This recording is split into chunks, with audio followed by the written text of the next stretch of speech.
Jadi antum bisa bayangkan dari jam 8 pagi sampai besok jam 11. Saya boleh istirahat cuma 5 sampai 10 menit untuk makan, minum dan sholat. Makan, minum dan sholat dan buang air. Tidur nggak boleh. Begitu tidur langsung batal rekornya. Per 2 jam istirahat untuk makan, minum dan sholat 24 jam. Insya Allah saya belum tentukan waktunya, paling nggak tahun depan atau 2 tahun yang akan datang saya akan bikin rekor yang berikutnya. Ceramah di 5 benua, motivasi di 5 benua. Jadi kita perputarannya langsung ngisi di Asia, pindah Eropa, Afrika, Amerika, Australia, baru balik lagi ke Indonesia. Kalau kesampaian juga, insya Allah berikutnya sudah siap perencanaan berikutnya, yaitu memberikan motivasi di planet Mars. Kenapa saya ngomong begini? Nothing is impossible, everything is possible if you believe in Allah. Kagak ada yang mustahil di muka bumi, segala sesuatu mungkin kalau kita yakin kepada Allah. Surat Yasin 82, ada yang hafal nggak? Surat Yasin 82, sebelah kiri paling bawah, 2 dari sebelah kiri bawah, 2 dari bawah. A'udzu billahi minasyaitonir rajim. Bismillahirrahmanirrahim. Innama amruhu idza arada syai'an ay yaqula lahu. Kalau ente benar-benar ya, yang namanya laskar ya, jihad ya, ngadepin dajjal, kudu di garis bawah ini kalimat kun fayakun. Tidak ada kata pesimis orang yang Islam. Nggak boleh ada kata putus asa buat orang Islam. Kenapa? Dia punya manajemennya, manajemen kun fayakun. Apa yang nggak mungkin menurut manusia, mungkin menurut Allah. Jadi nggak ada yang nggak mungkin kalau kita merasa punya Allah. Itu satu yang tolong digaris bawah. Jadi saya ingin semua yang ada di sini nggak boleh takut bermimpi besar, nggak boleh takut bercita-cita yang tinggi, nggak peduli siapa punya background, mau jenderal kek, mau kopral, mau pengusaha, mau orang rakyat biasa, mau konglomerat, mau orang melarat, nggak ada urusan. Manusia bisa bertahan tidak makan selama 2 minggu. Orang bisa lapar selama maksimum 2 minggu. Orang bisa bertahan tidak minum maksimum 2 hari. Orang bisa nahan napas maksimum 2 menit. Tapi nggak ada orang yang bisa menahan lebih dari 2 detik tanpa harapan. Kita boleh nggak punya duit hari ini. Saldo rekening di tabungan kita 0, bahkan minus. Dompet kagak ada isinya, nggak ada masalah. Yang penting jangan sampai harapan pun kita nggak punya. Ente mau kemana lagi kalau nggak punya harapan? Itu modal kita yang terakhir. Kalau udah nggak ada harapan lagi, mau ngapain lagi kita? Udah mati aja. Jadi harus punya harapan. Siapapun background, saya nggak peduli. Mau backgroundnya apa kek? Mau tukang mabok sampai koyongan, mau tukang gele, mau ngeboat, ya, mau zina sampai ribuan kali, nggak ada urusan saya. Tetap harus menyimpan satu harapan. Harapan kepada siapa? Harapan pada Allah Subhanahu Wa Taala. Ada sebuah diskusi yang saya belajar guru saya dari kitab At-Targhib wa Tarhib, karena Syekh Imam Muziri disebutkan diskusi. Apa kata Allah? Aku tidak akan pernah bosan mengampuni dosa hamba-hambaku sampai hambaku bosan minta ampun kepadaku. Dosanya udah setumpuk gunung nih. Selama dia masih minta ampun, Allah kasih. Jadi kalau ada manusia nggak mau minta maaf, nggak mau ngasih maaf kepada orang yang pernah menyakitin dia, ente lebih hebat dari Tuhan. Hebat. Saya salut kalau ada yang gitu. Hebat. Lebih hebat dari Tuhan. Tuhan saja mau mengampuni orang yang sudah setumpuk dosa, asalkan dia mau taubat. Jadi saya nggak pernah peduli siapa yang datang ke saya, nggak pernah nanya dosa apa yang lu pernah bikin, nggak ada urusan. Lu mau taubat nggak? Ayo sekarang. Nggak ada yang nggak mungkin. Itu satu. Nothing is impossible, everything is possible. Saya mau tanya, tolong dikonfirmasi, ya atau enggak? Oke, pertanyaan saya. Mimpi itu halal apa haram? Haram atau halal? Oke. Mimpi itu bayar apa gratis? Kenapa nggak berani ente? Udah tahu mimpi itu halal dan gratis, kenapa nggak berani mimpi besar? Emang salah punya mimpi besar? Memang salah pesantren ini bisa 7 lantai? Enggak salah. Bahwa itu nanti kejadian-kejadian itu urusan kepercayaan Allah pada kita. Kita udah pantas belum? Jika bicara soal pantas nih, saya pernah dinasihatin orang Betawi. Saya kalau dari nama itu orang bilang Reza itu Padang. Padang itu filosofinya Padang pandai dagang. Jadi kalau orang Padang pakai negeri murtad. Nggak ada caranya orang Padang itu bukan pebisnis. Harusnya pebisnis. Saya sampai di Amerika, di Washington DC, depannya KBRI itu adalah rumah makan Padang. Saya salut teman Padang. Di mana aja hidup dia, di mana aja ada rumah makan Padang. Saya terselamatkan kadang-kadang kalau ke negeri itu udah males makanan Barat ya, mendingan apa nyari restoran Padang. Ada aja. Dan setiap kita bangga ya, Indonesia ini punya keragaman bahasa yang luar biasa.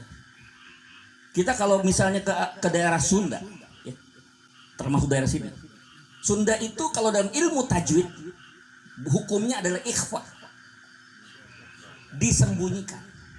Orang Sunda nggak boleh ngomong terlalu jelas, dia pakai bahasanya tuh bahasa ikhfa.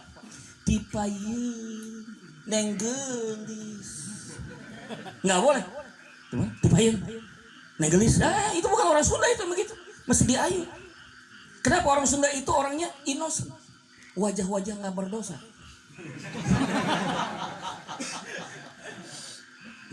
Nggak pernah nyimpen di hati, orangnya ikhlas. Lain orang Sumatera. Sumatera itu hukumnya adalah izhar. Tahu izhar? Jelas. Horas bah. Pak kabangnya pulang bersama ngomongnya jelas, agak monyong sedikit. Kenapa monyong? Kebanyakan makan nasi Padang, jadi karena kepedesan. Jadi pedes. Jadi monyong dia. Lain lagi kita ke Jawa Timur itu ada Madura. Madura itu rumusnya lain lagi hukum. Idgham bigunnah. Derem dengung tahan. Karena orang Madura rata-rata nggak mau ngalah. Dia gimana juga nggak bisa. Pokoknya selalu benar aja. Jadi ada cerita orang Madura jual jangkrik lewat anak kecil.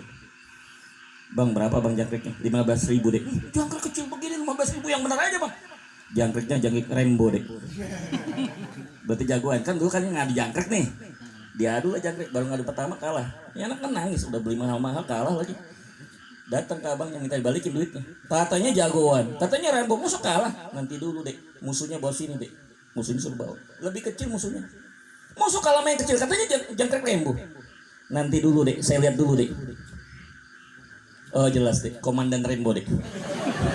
Yang ketawa cerdas, yang ketawa pinter, yang bengong biasanya tell me itu ya.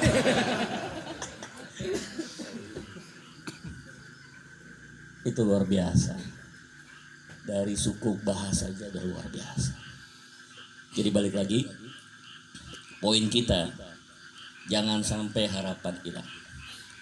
Kita kudu punya mimpi besar. Mimpi kudu gede. Masalah dikasih nggak tidak itu terserah Allah. Soal pantas nggak pantas. Nah kembali cerita orang Betawi.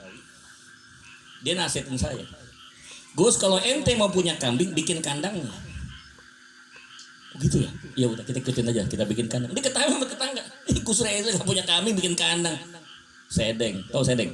Gila. Saya nggak peduli. Nggak lama datang jurkam. Bukan juru kampanye, juragan kambing. Ini kandang siapa? Kandang gue. Boleh nggak gue nitip? Enak aja lu nitip, gue susah bangunnya. Gini aja deh kita kerjasama. Maksudnya bagaimana? Setiap 10 kambing, lu gue kasih kambing gratis 1. Gue punya 20, saya dapat berapa? Modalnya apa? Modalnya kandang. Dapat kambing? Jangan malu-malu. Yang pingin punya mobil cakep tunjuk tangan. Bikin lu garasinya dulu. Ketahuan kan kenapa kagak dikasih mobil kan? Lah garasi aja lu kagak punya. Gimana Tuhan mau kasih? Doa sih boleh kenceng, tapi kan kepantasan mesti dipikir. Tinggal di gang senggol, boro-boro Alphard masuk BJ aja kagak muat. Malaikat mikir, ya Alphard udah pakai nomor polisi lagi B123XX. Kata malaikat, ya orang doa kagak bener nih. Gimana mau dikasih apa? Rumahnya di gang senggol, lo gang senggol, BJ aja kagak muat. Mau taruh di mana? Nyusahin tetangga lu. Nanti saya. Jadi doa boleh, tapi kudu ngaca. Udah pantas belum? Soal doa mah apa? Kita minta maaf mah nggak dilarang, silakan. Tapi kudu mikir juga, pantas nggak lu doa begitu? Ya, jadi nggak dilarang kita punya mimpi harus besar. Tapi coba kepantasan. Kalau Allah belum kasih hari itu berarti memang kita belum pantas. Jadi tugas kita bukan minta dikabulkan doa, apa? Mantesin diri. Kalau hari ini kita belum dikabulkan doa, berarti Allah melihat kita belum pantas. Bagaimana kalau dipaksakan? Kita maksa, mungkin Allah akan kasih, tapi begitu dipaksa, jadinya malah jelek.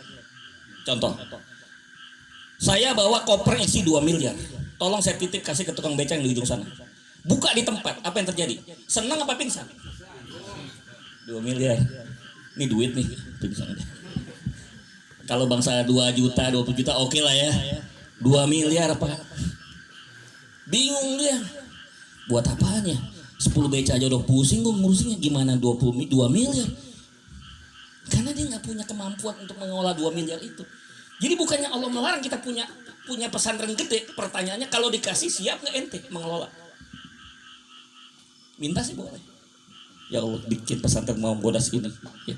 10 tempat yang rata-rata 10 hektar. Balik lagi, udah pantas belum? Tugas kita sebelum itu ditakdirkan, mantesin, masih ada waktu. Yakin saya kalau udah pantas bakal ketemu dengan tujuan dan ditakdirkan Allah Subhanahu wa taala. Saya bikin pesantren di Purwakarta. Tidak keluar duit sepeser pun. Tidak keluar duit sepeser pun. Wallahi demi Allah. Jadi waktu itu saya bawa rombongan. Rombongan haji.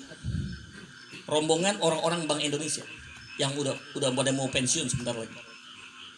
Ada salah satu dari beliau itu minta diantarkan ke Multazam. Antara pintu Ka'bah dengan Hajar Aswad. Itu tempat yang paling makbul ya. Doa kita paling mantap di situ. Jam 2 pagi saya diketok. Oke, jangan-jangan ini mengalamat dari Allah Subhanahu wa taala. Saya temenin. Habis tawaf, doa di situ. Saya bimbing. Bagaimana cara doanya segala macam. Itu kalau kita di Multazam itu doanya enggak begini, Pak. Langsung pegang tempel di Ka'bah. Sampai begini.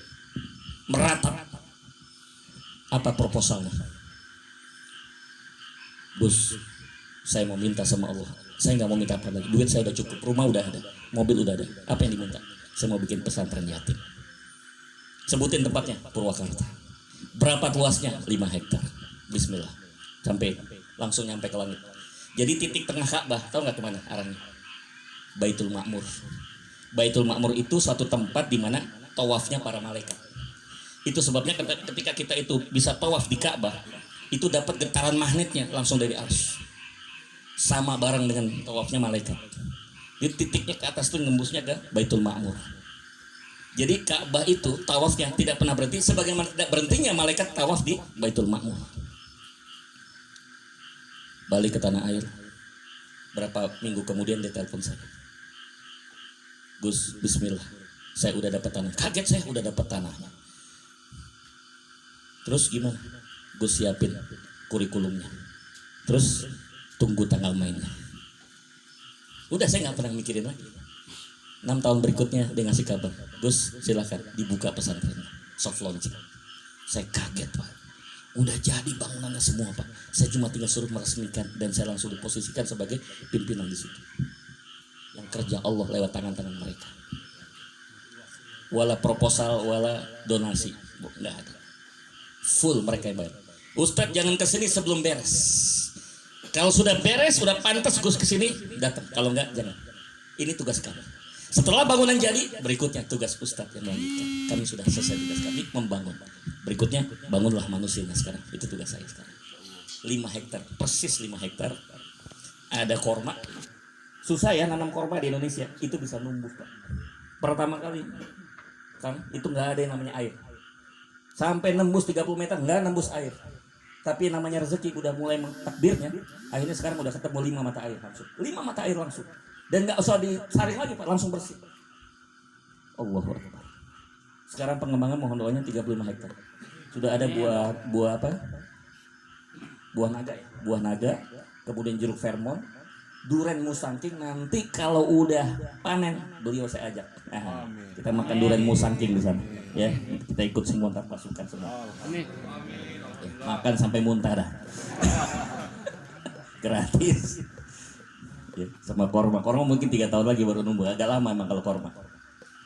Itu yang saya bilang tadi. Jangan pernah takut bermimpi besar. Do your best. Let God get the rest. Lakukan yang terbaik yang bisa Anda lakukan. Sisanya Tuhan yang menyelesaikan. Itu tugas kita begitu aja. Pasang target yang tinggi, kerjain yang kita mampu, sampai mentok, udah mentok, ya Allah lanjutin. Jangan belum apa-apa, ya Allah kerjain. Ya lu siapa yang Tuhan, siapa yang petugas, ya jangan sampai nyuruh-nyuruh Tuhan, nggak benar itu. Udah ya, ini poin pertama ya. Modal kita apa? Bukan duit, apa? Modalnya harapan. Kalau udah nggak ada harapan, orang tuh pasti bunuh diri. Hari ini, jangankan di Indonesia, di negara maju termasuk Amerika, saya dengar informasi, ya, makin banyak orang yang mengidap penyakit insomnia. Tahu insomnia? Penyakit susah tidur. Jadi di sana kalau mau tidur harus menelan berbutir-butir pil obat tidur baru bisa tidur. Tapi Kang, ini hebatnya orang Islam, dengerin khotbah Jumat ketiduran. Ayo ngaku, siapa?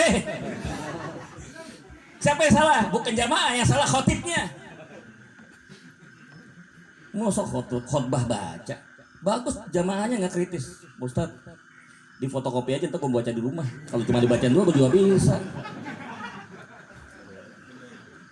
Atau kirim aja ke WA deh, pakai PDF. Yang dibutuhkan hari ini khotbah ceramah itu dakwah yang bisa memberikan motivasi.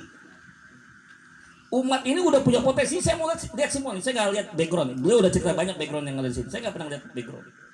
Yang saya lihat ini muka-muka potensi semua. Tapi maaf ya, maaf. Ada potensi nggak ada motivasi, impotensi.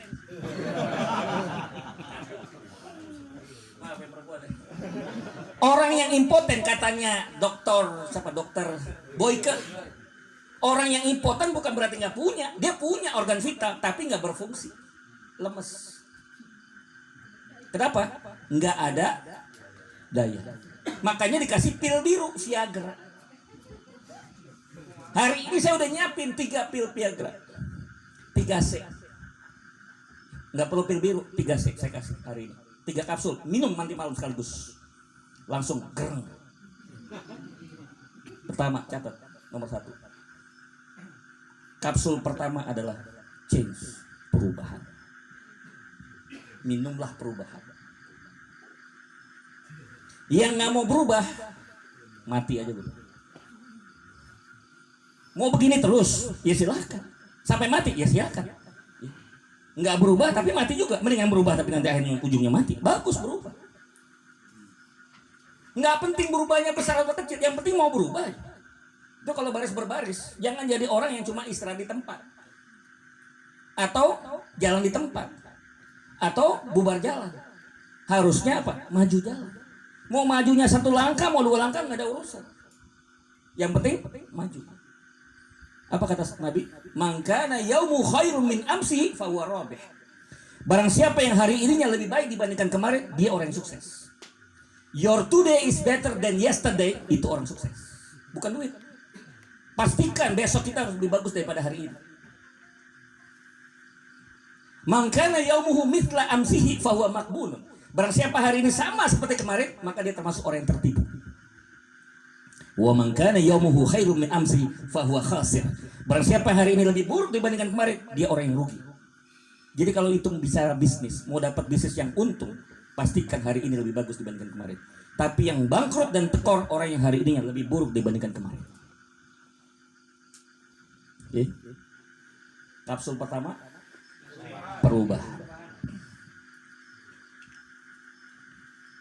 Bahasa Inggrisnya kan change, C-H-A-N-G-E.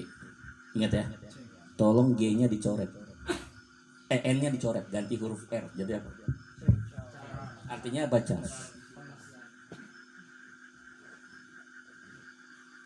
Handphone ini, sebagus apapun handphone, mau harganya puluhan juta, lowbat. Yang satu lagi 300.000. Maksimum baterainya, mana yang kita beli? Karena apa? Inti handphone itu kan bisa dipakai buat komunikasi. Kalau buat gaya percuma. Halo. Ya kagak ada baterainya, percuma lo gaya-gaya handphone mahal kagak ada baterainya, percuma, nggak ada guna. Anggaplah handphone adalah diri kita. Sehebat apapun Anda, kalau nggak ada energinya nggak ada manfaat. Itu sama kayak handphone mahal tapi low bat. Mendingan handphonenya biasa tapi apa? Maksimum baterainya bisa dipakai. Nggak apa-apa jelek, yang bisa dipakai. Jadi nggak penting casing. Yang penting apa? Isinya. Musuh kalau mau ikan extra jos, buat apa bungkusnya? Yang penting isinya. Kan dipakai begitu. Ya kan? Buat apa bungkusnya? Yang penting kan isinya. So, banyak sekarang model, banyak sekali yang bungkusnya kan, banyak yang bungkusnya cantik, cakep-cakep, isinya busuk. Tuh, yang di DPR. Tuh yang keluaran KPK, semua alumni KPK. Waduh, jam tangannya Rolex, mobilnya Porsche, Lamborghini. Orang belum pada nyoba yang namanya Ferrari Spider ya 250. Saya udah nyoba di Las Vegas. Kenceng, speed 350, kagak berasa. Dipantengin ke 50 km per jam. Ini yang namanya Ferrari benar-benar. Balik udah males. Orang kan gitu, manusia kan udah nyoba ngapain lagi? Gue udah nyoba. Ngapain beli, orang udah nyoba. Hidup itu yang paling penting bukan memiliki tapi menikmati. Ada yang tahu Kalimalang nggak? Di Jakarta ada Kalimalang, tau nggak ya? Banyak dagang buah nggak? Sepanjang Kalimalang tuh orang dagang buah. Iseng-iseng saya tanya salah satu pedagang, bang, udah lama bang dagang buah? Ya lumayan. Lumayannya berapa tahun? Baru 30 tahun. 30 tahun baru. Terus saya bilang begini, bang nggak bosen bang dagang buah? Dari dulu sampai sekarang dagang buah mulu. Udah punya anak, udah punya cucu, masih aja dagang buah, nggak bosen bang? Soalnya kan buah kan itu aja, kalau nggak mangga pisang nyabu mentok-mentok durian kan? Nggak ada, diumumkan tahun depan buah baru gitu kan nggak ada. Itu aja kan? Makanya saya penasaran, emang nggak bosen bang? Apa jawabannya? Pak, kita nikmati aja pak. Ini ilmu. Yang ngomong tukang buah, kagak pernah pendidikan kuliah, tapi ilmunya luar biasa. Hari itu saya catat, kita nikmati aja pak. Oh berarti hidup itu bukan untuk memiliki tapi menikmati. Sebab ada orang yang memiliki tidak bisa menikmati, tapi ada orang yang menikmati walaupun tidak memiliki. Contoh, pembantu rumah di Pondok Indah, bosnya punya rumah 4, ditinggalnya, kalau dia tinggal ke rumah yang lain, yang tinggal di Pondok Indah siapa? Membantunya. Yang bayarin listriknya siapa? Bosnya kan. Yang bayarin tukang kebun siapa? Bosnya. Yang bayarin teleponnya siapa? Yang tidur di kamarnya siapa? Pembantu. Hebat ya. Semua yang bayarin bosnya, yang nikmatin pembantu. Supir mobil mewah, bosnya punya mobil selusin, Ferrari, Lamborghini, Rolls Royce segala macam. Itu kalau Rolls yang nggak dipakai, yang pakai siapa? Yang bayarin bensinnya siapa? Yang ganti oli siapa? Yang bawa? Cakep ya supir ya. Biar aja bos suruh bayar, gue yang pakai. Ramadan berapa tahun yang lalu kan, saya diundang pengusaha konglomerat properti di salah satu rumah yang mewah. Menjelang berbuka ramah. Terus kan kita buka biasa kan, korma, teh manis segala macam. Sholat maghrib saya pimpin sholat maghrib, habis maghrib kita makan besar kan. Ya namanya kita udah makan macam-macam, udah kita ambil kan lauk pauk, daging segala macam, sayur. Saya duduk sebelah yang punya rumah. Yang heran kan, saya nasi, ayam, sayur kan, lengkap. Saya ngintip yang punya rumah, pengen tahu juga orang kaya makannya kayak apa sih, seleranya apa sih. Kaget saya. Tahu nggak pak? Bubur sumsum, ya Allah. Pak nggak level pak. Bapak ini orang kaya. Saya aja tamu makannya begini. Musuh bapak makannya bubur sumsum. Jangankan 1-2 piring, restoran bisa bapak beli. Dia jawab sambil bisik supaya gak kedengeran yang lain. Saya gak boleh makan yang enak-enak. Gak boleh makan yang enak-enak. Kenapa pak? Dilarang dokter pribadi saya. Dilarang sama dokter pribadi. Emang kenapa? Nanti kalau makannya enak saya koit, kolesterol saya tinggi. Nanti kalau makan enak saya koit. Lah kasihan punya duit banyak makan yang gak enak, mendingan kita makan enak. Satpam yang jaga rumah dia modal 15.000 makan di warteg, angkat kaki ngerokok di Samsung. Oh ya Allah, indahnya banget, masya Allah. Ayo sekarang saya mau tanya, emang yang penting duit apa nikmati? Nggak nikmati. Lu punya bini 4 memang bisa sikat semuanya 4-4-nya, kagak bisa, tetap aja atu-atu. Barang lu atu. Sanggup. Ya. Mau orang yang mau jawara sekalipun, ada jawara di Banten, dia ngaku sama saya. Baik Ustaz, saya istri 7 Ustaz. Saya gagal semua, pulang tekor saya udah.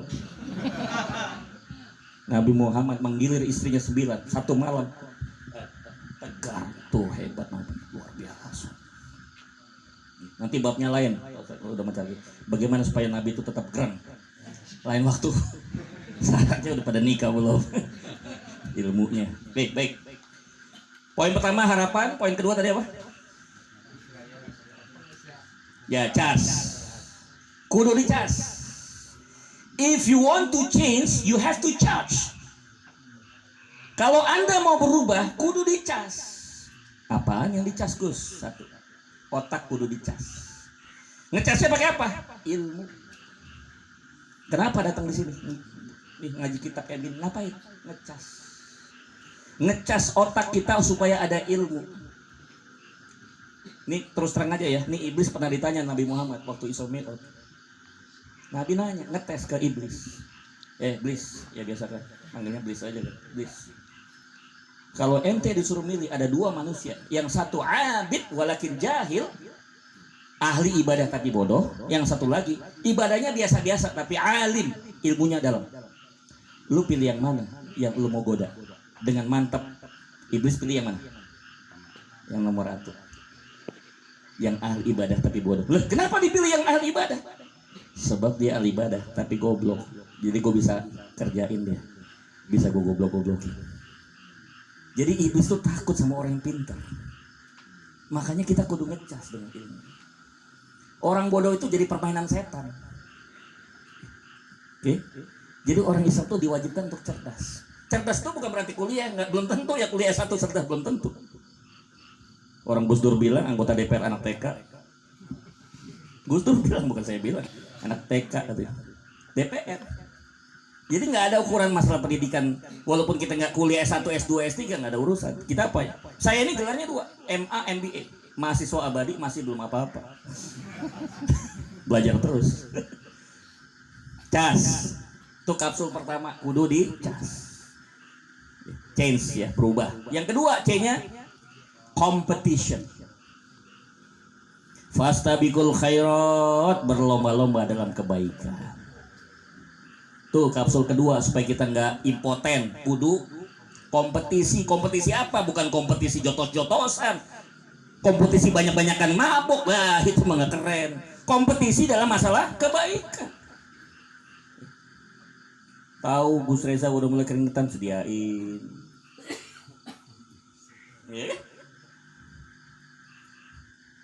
Tahu Gus Reza senangnya jus mangga, disediain jus mangga. Ini bukannya tersinggung ya, bukannya nyindir nih, cuma nyinggung doang ya. Air putih nggak apa-apa, kita nikmati yang ada kan. Syukuri apa yang ada, hidup adalah anugerah. Lakukan yang terbaik, The Massive, jangan menyerah. Iya kan? Lagunya kan begitu. Oke, 2, kompetisi. Kita harus kudu kompetitif. Dengan siapa? Dengan yang selain kita. Gimana caranya? Nih 313, ini ada filosofinya. Saya nggak tahu kalau yang di sini 313 maksudnya apa. Saya bikin namanya Almas 313, grup saya. Komunitas yang saya bangun Almas 313. 313 itu diambil dari jumlah pasukan Rasulullah ketika menghadapi kafir Quraisy pada saat perang Badar. Kitanya 313, lawannya berapa? 1000. 1000 dibagi 313 berapa? 3 kali lipat ya. Artinya apa? Kalau udah jebolan dari alumni 313, mestinya kualitasnya 3 kali lipat dibanding luar. Kalau masih sama, gagal. Gagal itu pesantren. Harus 3 kali lipat. Artinya apa? Ente 1 orang, diadu 3 orang, menang ente. Bukan adu boso jotos-jotosan, apa? Adu kecerdasan, adu akhlak, 3 kali lipat. Adu kebaikan, adu infak. Berapa lu infaknya? 1 juta, gue 3 juta. Lu berapa? 10 juta, gue 30 juta. Lu berapa? 1 miliar, gue 3 miliar. Gitu. Itu namanya berlomba-lomba kayak begitu. Lu berapa bini? 1. Gue 3. Lu berapa? 3. Gue 6. Nanti dulu 6. Carain dulu 2 baru dapat 4. Kan 4 aja. Canda ya, intermezzo. Baik. Udah 2 C ya. Kapsulnya yang pertama change, kapsul yang kedua competition. Biar kita nggak impoten. C yang ketiga challenge. tantangan. Hidup itu harus ada tantangan. Nggak ada tantangan, biasanya kuyup. Tahu kerupuk? Kerupuk disiram air, tahu? Melempem. Tahu Coach Indra Safri yang melatih timnas usia di bawah 19 ngalahin Korea. Ketemu yang namanya Evan Dimas. Evan Dimas tuh ditemukan di kampung, Pak. Bapaknya itu petani, ibunya tukang buruh cuci. Saya tanya sama beliau, Coach, kenapa dipilih Evan Dimas? Bos, soal ngelatih bola, yang penting latihan. Kalau dia sering praktek, bakal pintar. Jadi yang dicari sama coach apa? Mental. Dan ininya, agamanya. Jadi Evan Dimas tuh sudah terbiasa sholat tahajud. Yang pertama kali mensyiarkan abis ngegolin tuh sujud syukur siapa? Dia. Begitu gol sujud syukur. Sekarang jadi tren kan, semua pada ikut-ikut kan. Oh, di situ saya baru datang. Justru semakin orang itu di bawah tekanan, ya, makin menunjukkan kehebatan. Coba di sini ada yang udah nikah belum tuh, perempuan yang cewek? Ada? Masih? Udah? Siapa Mbak namanya? Boleh saya buat contoh aja. Siapa ya? Yang mau kasih sukarelawati? Ibu yang kacamata udah nikah? Oke. Punya anak berapa? 4. Oke. Yang masih kecil usia berapa? Ada yang 5 tahun apa 7 tahun? Udah gede semua? Wah, kalian masih muda ya? Awet muda ya? Alhamdulillah. Bu siapa namanya, Bu?